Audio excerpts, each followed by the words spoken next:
What's up, guys? Welcome back to the channel.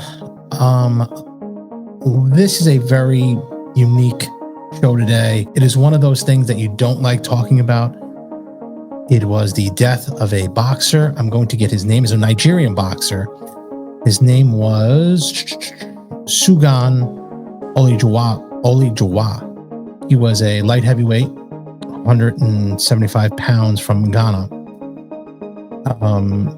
His last name is spelled Olanrewaju. So Sugan Olijawa.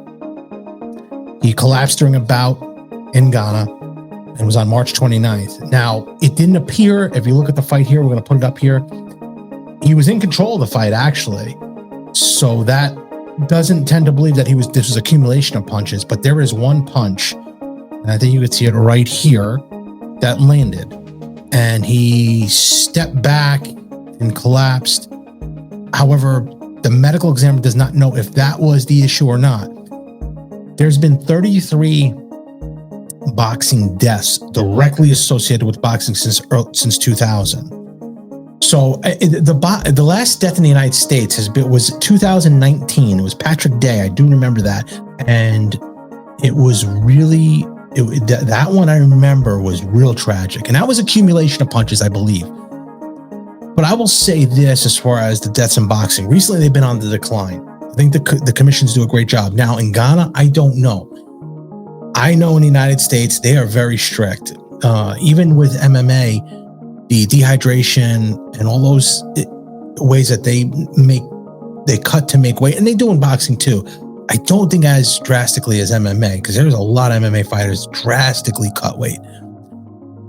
But what I feel is that a lot of this is in the United States is starting to get better. But in Ghana, I'm not sure. I'm not aware of what the commission does there. They're claiming there will be a full investigation, a transparent autopsy, and that can only help with the discovery of what happened here. Nobody really knows. Again, you see the punch. It wasn't a tremendous punch. It hit in the right spot, but he seemed to have taken the punch, and that was really strange to me. He took the punch and then he stepped back, kind of a delayed reaction type. But I will say this in the United States, and what I see, obviously I'm close to the amateur boxing scene right now, and a lot of the gym wars are what affect the fighters in the long term. The long term I see on most of these fighters is not good that are professionals. Some even amateurs. An amateur about 5 years ago, 6 years ago, who's really struggling as an amateur, 100 and some fights, and whether it's an amateur or a sub-novice, that's a lot of fights. That's just a lot of fights. A lot of blows to the head, let alone a sparring. I see a lot of these gym wars that are just destroying these guys. A lot of them. And it's never good. Never good.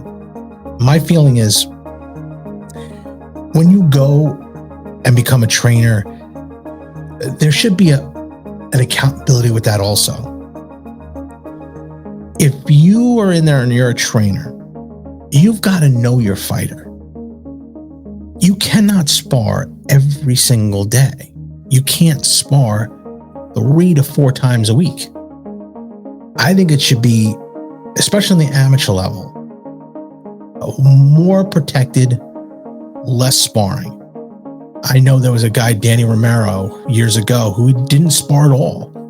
And just recently, one of the MMA fighters, Donald Cerrone, he said he just doesn't spar anymore because it takes a lot out of you before the fight. And these sparring wars gives the fighters a false sense of security because they got all the gear on, and the gloves are heavier and the padding, and you could take a break every now and then and get up, but those are the worst. Those are the worst. You know, whether you take a knee and get back up or get knocked down and get back up and then continue sparring. I've seen trainers and coaches do that, allow the kids and allow the fighters to go back and continue fighting. That's not a good idea. So should the sport, because now they're calling for more regulations on the sport, I think the restrictions are there and they're good. The medicals should be after the fight as well as during training for the bigger fights because they can afford it.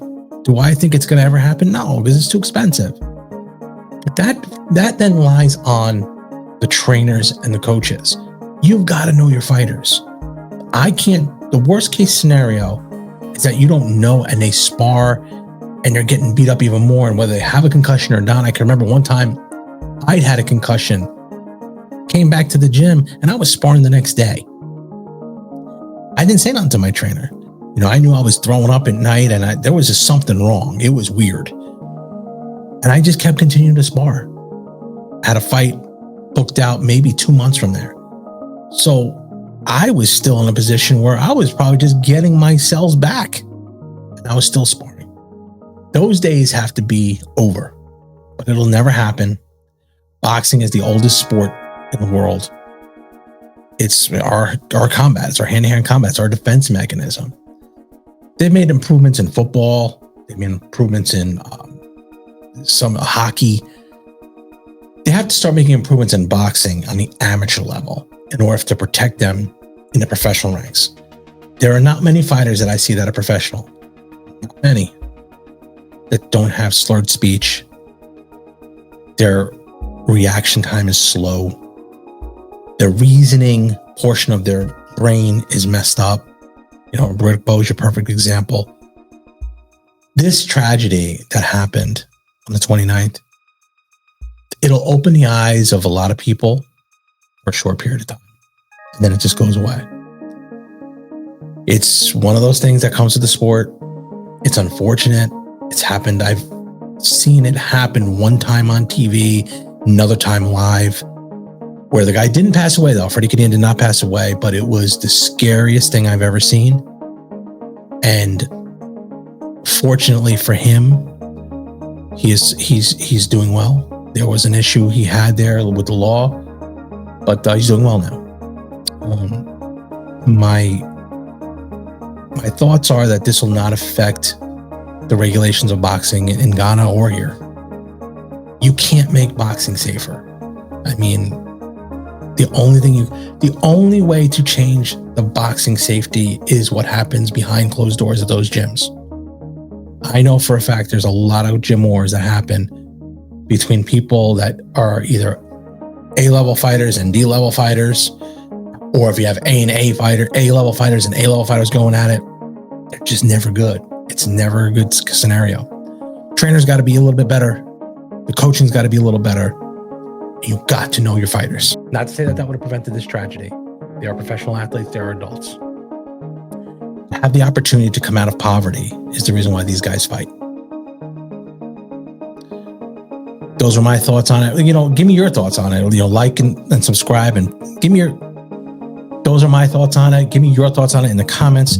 Like and subscribe to the channel, guys. We're on our way. I want to be the first person in this town to get to 100,000 subscribers. Thanks for watching. I'm George Zapata. And remember, don't be envious of what I've accomplished in my life. Be inspired by what you can do in yours. Thanks. Bye-bye. Thanks for watching the Zapata Brand Podcast. Please subscribe to the podcast and listen where all podcasts are available.